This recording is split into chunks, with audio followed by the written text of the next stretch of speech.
President Abdel Fattah al-Sisi on Monday conducted a phone call with the President of the United Republic of Tanzania, Samia Suluhu Hassan. President al-Sisi greeted the Tanzanian leader over winning a second term in the country's presidential race, completing the legislative election and forming a government.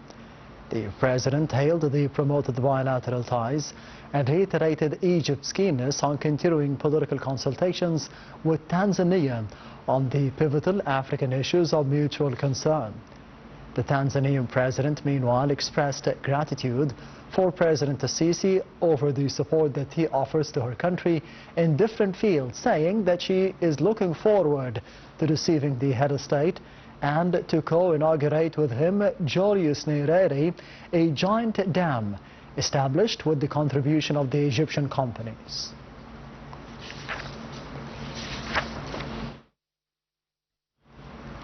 Prime Minister Mustafa Madbouli asserted that the state considers the universal health insurance system as one of its top priorities to be enrolled at the largest possible number of governorates successively. Madbouli noted that President Abdel Fattah al-Sisi directs the implementation of the system across Egypt and it must be accelerated. The Premier's remarks came in a meeting to follow up on the implementation of the second phase of the UHI system today. During the meeting, Madbouli reiterated that this phase includes 5 governorates in addition to Alexandria Governorate, indicating that the government is working on ensuring the system's revenues are sustainable.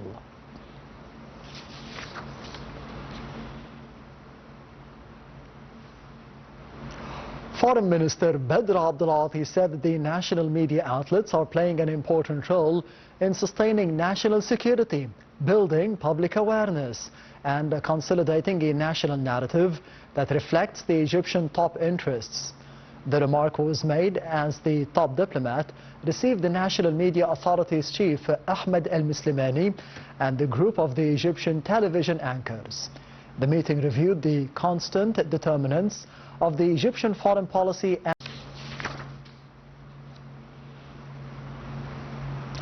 upon directives by the Supreme Commander of the Armed Forces, President Abdel Fattah al-Sisi, Egypt sent a medical aid convoy to Sudan from December the 20th until December the 27th in the framework of its keen interest in alleviating the suffering of the fellow Sudanese. The convoy consists of 13 doctors in critical and rare specialties, in addition to $1.5 million top shipment of medicines and medical supplies in support of the Sudanese health sector. At the same time, the Ministry of Health and Population sent 200 oxygen cylinders to Sudan's northern state, with the General Egyptian Consulate in Wadi Halfa is ending the procedural entrance of it.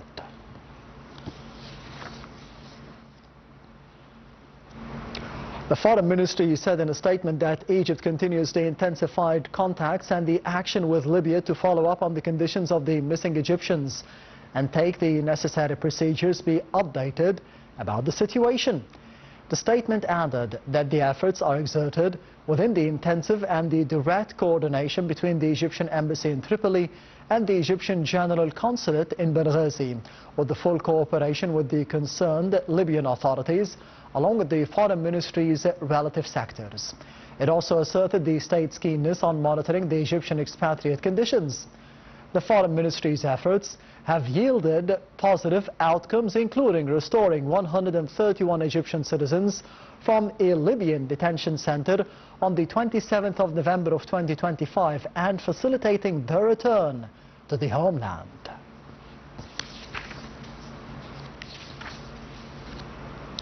As part of Egypt's efforts to alleviate the Palestinian suffering due to the 2-year Israeli war, a 99th Aid convoy began entering the Gaza Strip through the Rafah border crossing on Monday.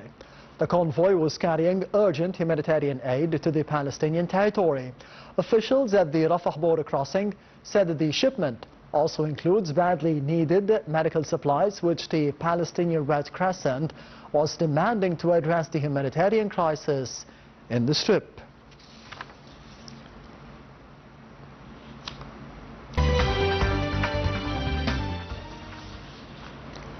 Prime Minister Mustafa Madbouli discussed the efforts to attract more investments into the Golden Triangle Economic Zone. In a cabinet meeting, Madbouli said that the state continues the efforts to fully utilize the Golden Triangle region's rich natural resources.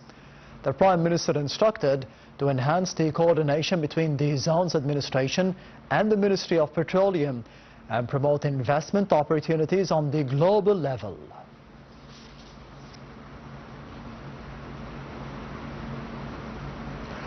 Minister of Petroleum and Mineral Resources Karim Badawi on Monday witnessed the signing of an agreement for the oil and gas drilling between the General Petroleum Authority and the British giant Terra Petroleum. The minister lauded the signing, which reflected the global company's confidence in the national petroleum sector, especially. Badawi pointed out to the investment incentives provided by the Ministry of Petroleum, which helped accelerate drilling and exploration activities and increasing their production rates. Per the agreement, the British company starts operating in Egypt for the first time, with its activities focused on the Western Desert to the tune of $6.5 billion investments.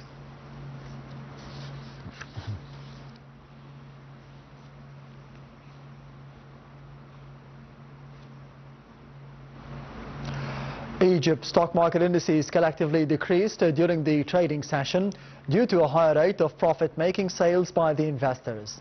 So the benchmark EGX 30 index slid by 0.59% to close at 41,102.76 points. The EGX 70 index for the small and medium businesses also lost 0.06%, and the broader EGX 100 index also slid by 0.02% at the closure.